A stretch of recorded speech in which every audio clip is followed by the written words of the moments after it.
Amidst the chaos and confusion, one boy is pulled out alive.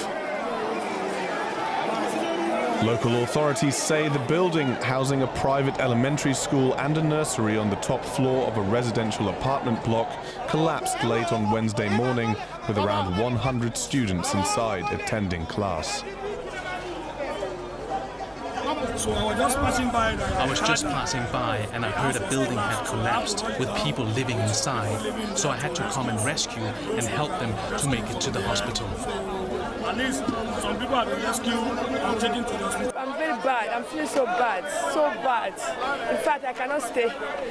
I have somebody there. There's a lot of people that they injured in this catastrophe.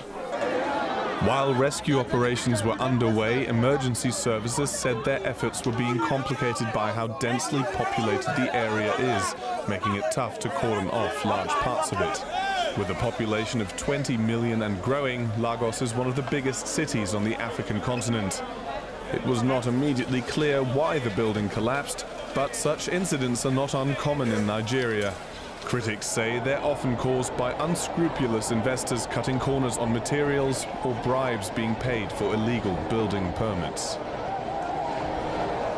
Let's go straight to Lagos now, where DW's Fani Fashar is on site where that building collapsed. Fani, can you tell us what's happening behind you right now?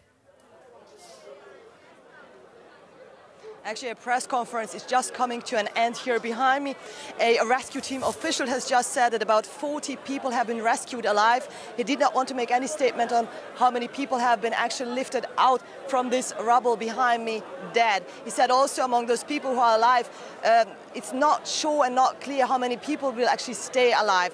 Now, these numbers are probably going to be published towards the end of the day. At this point, as I say, it's unclear how many people actually have come out of this rubble here behind me, alive or dead. There are very conflicting numbers. Actually, from the beginning, as this story developed, there were conflicting numbers when it comes to the number of people who have been originally in this building.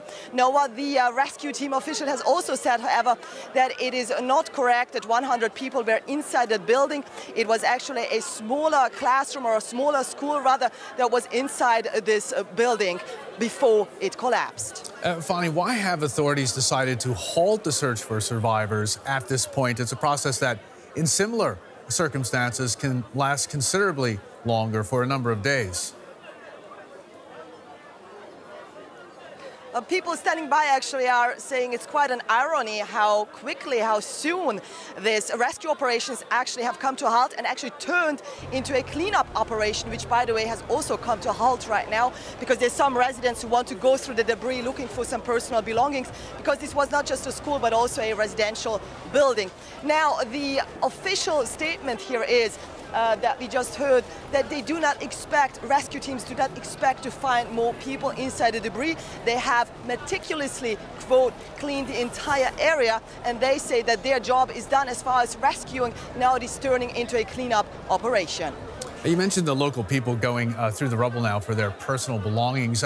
What are local people saying about the building that collapsed? Were there any concerns about its safety, especially considering that there were school children inside?